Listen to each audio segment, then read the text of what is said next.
नमस्कार. आज आपण एका खूप इंटरेस्टिंग विषयावर बोलणार आहोत. गणित क्लब. हो, हे तेच क्लब आहेत जे गणिताची भीती घालवून त्याला अधिक मजेशीर आणि सोपं बनवतात. चला तर मग पाहूया हे सगळं नक्की कसं होतं. अच्छा, खरं सांगा, गणिताचा क्लास म्हटल्यावर आपल्या डोळ्यासमोर काय येतं? बहुतेकदा अवघड सूत्र, किचकट आकडेमोड आणि परीक्षेचं टेन्शन, बरोबर ना? आपल्याला वाटतं की गणित म्हणजे एक खूपच कठोर आणि खरं तर कंटाळवाणा विषय आहे. पण एक मिनिट थांबा. खरंच गणित फक्त इतकंच आहे का? की या सगळ्याच्या पलीकडेही गणिताचं एक वेगळं, मजेशीर जग आहे जे आपल्यापासून कुठेतरी लपलेलं आहे? चला एक वेगळा विचार करून बघूया. समजा गणित हे कोडं असेल तर? आता हेच बघा ना, 19 मधून 1 काढल्यावर 20 कसे काय उरतील? थोडा विचार करा. उत्तर खूप सोपं आहे आणि यातच तर गणिताची खरी गंमत आहे. आणि हे आहे उत्तर. रोमन अंकांमध्ये 19 म्हणजे 19. आता त्यातून आय म्हणजे 1 काढून टाका. काय उरलं? XX म्हणजे 20. पाहिलंत? गणित म्हणजे फक्त आकडेमोड नाहीये, तर ते क्रिएटिव्ह विचार करायला शिकवतं, प्रॉब्लेम सॉल्व्ह करायला शिकवतं. तर मग गणिताकडे अशा खेळकर नजरेने बघणं इतकं गरजेचं का आहे? चला हेच समजून घेऊया. हे बघा, जेव्हा आपण गणितात असे आनंददायी उपक्रम आणतो ना, तेव्हा त्यावरचा तो कोरडा, कंटाळवाणा विषय हा शिक्का आपोआप पुसला जातो. मुख्य उद्देश हाच आहे की गणिताबद्दलची भावना बदलायची आहे. भीतीची जागा कुतूहलाने घेतली पाहिजे आणि कंटाळ्याऐवजी उत्साह आला पाहिजे. आणि जेव्हा गणित खेळातून शिकवलं जातं, तेव्हा त्याचे फायदे खूप आहेत. सगळ्यात महत्त्वाचं म्हणजे विषयाची आवड निर्माण होते. वर्गातलं वातावरण एकदम बदलून जातं, खूप पॉझिटिव्ह होतं. मुलांना गणितामधलं सामर्थ्य आणि सौंदर्य कळायला लागतं. एवढंच नाही तर फावल्या वेळात काय करायचं याचीही आयडियाज मिळतात आणि बुद्धीला चालना मिळून विचार करण्याची स्पीडही वाढते. आणि हेच जबरदस्त काम करतात आपले गणित क्लब. ते काय करतात तर कोडी आणि खेळ्यांच्या माध्यमातून गणिताला एकदम इंटरेस्टिंग बनवतात आणि सगळ्यांपर्यंत पोहोचवतात. आता हे बघा, इथे एक त्रिकोण आहे आणि त्याच्या प्रत्येक बाजूवर काही अंक लिहिलेले आहेत. तुम्हाला यात काही पॅटर्न दिसतोय का? एक काम करा, प्रत्येक बाजूच्या अंकांची बेरीज करून बघा बरं. झाली बेरीज. उत्तर आहे 20. हीच तर या कोड्याची जादू आहे. प्रत्येक बाजूची बेरीज बरोबर 20 येते. किती मस्त आहे ना हा आकड्यांचा खेळ. बरं, आता हे जरा अवघड कोडं पाहूया. एका शेतकऱ्याकडे 17 घोडे आहेत आणि ते त्याला आपल्या 3 मुलांमध्ये 1/2, 1/3 आणि 1/9 या प्रमाणात वाटायचे आहेत. पण 17ला या आकड्यांनी भागच जात नाही. मग हे कसं शक्य आहे?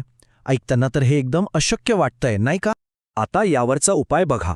किती हुशारीने काढलाय. एका मित्राने फक्त थोड्या वेळासाठी आपला एक घोडा दिला. आता एकूण घोडे झाले 18. आता बघा, मोठ्या मुलाला 18 पैकी अर्धे म्हणजे 9 घोडे मिळाले. मधल्याला 1/3 म्हणजे 6 आणि धाकट्याला 1/9 म्हणजे 2 घोडे. सगळ्यांची बेरीज केली, 9 अधिक 6 अधिक 2 तर झाले 17. मग त्या मित्राने आपला घोडा परत घेतला. म्हणजे बघा, कधीकधी आपल्याला प्रॉब्लेमच्या चौकटीच्या बाहेर जाऊन विचार करावा लागतो. तर गणित क्लबमध्ये फक्त कोडी आणि खेळच नसतात बरं का. इथे प्रश्नमंजुषा म्हणजे क्विज आणि प्रदर्शनं पण भरवली जातात. इथे तर सगळे मिळून एकत्र काम करतात. आता क्विजमध्ये पण बघा किती गंमत असते. इथे 2 वेगवेगळ्या पद्धती आहेत. एका पद्धतीत एका टीमने उत्तर नाही दिलं तर पुढच्या टीमला बोनस पॉइंट्स मिळतात. म्हणजे तुम्हाला शांतपणे ऐकावं लागतं. आणि दुसऱ्या पद्धतीत जो सगळ्यात आधी बटन दाबेल त्याला संधी मिळते, पण चुकीचं उत्तर दिलं तर पेनल्टी. म्हणजे इथे स्पीड आणि रिस्क घेण्याची तयारी पाहिजे. दोन्ही पद्धती वेगवेगळ्या स्किल्सना चॅलेंज करतात. आणि गणित प्रदर्शन ते इंटरेस्टिंग कसं बनवायचं? तर त्यात चार्ट्स आणि ग्राफ्स लावता येतात. गणितीय सिद्धांत दाखवणारे छोटे छोटे मॉडेल्स बनवता येतात. मोठमोठ्या गणितज्ञांचे फोटो, त्यांची माहिती आणि हो, तिथे आलेल्या लोकांसाठी काही कोडी आणि खेळ ठेवले ना की मग तर प्रदर्शन एकदम हिट. पण असं प्रदर्शन आयोजित कसं करायचं? सगळ्यात आधी तर एक चांगली मोठी जागा निवडावी लागते. मग त्यात वेगवेगळे सेक्शन्स बनवायचे. प्रत्येक वस्तू नीट दिसेल आणि त्याबद्दलची माहिती तिथे लिहिलेली असेल याची खात्री करायची. आणि हो, सगळ्या वस्तूंची सुरक्षा पण महत्त्वाची आहे. शेवटी जे सहभागी झाले आहेत त्यांना प्रोत्साहन देण्यासाठी बक्षिसं ठेवली की सगळेच खुश. तर या सगळ्या गोष्टींवरून एक गोष्ट तर नक्कीच स्पष्ट होते. गणित क्लब म्हणजे फक्त प्रॅक्टिस करायची जागा नाही, तर तो गणिताकडे बघण्याचा, गणिताला अनुभवण्याचा संपूर्ण दृष्टिकोनच बदलून टाकतो.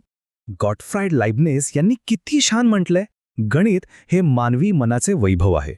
म्हणजे गणित हा फक्त एक विषय नाहीये, तर तो आपल्या बुद्धीचा, आपल्या विचारशक्तीचा एक खूप मोठा आणि महत्वाचा आविष्कार आहे. आणि हेच गणित क्लब करतात.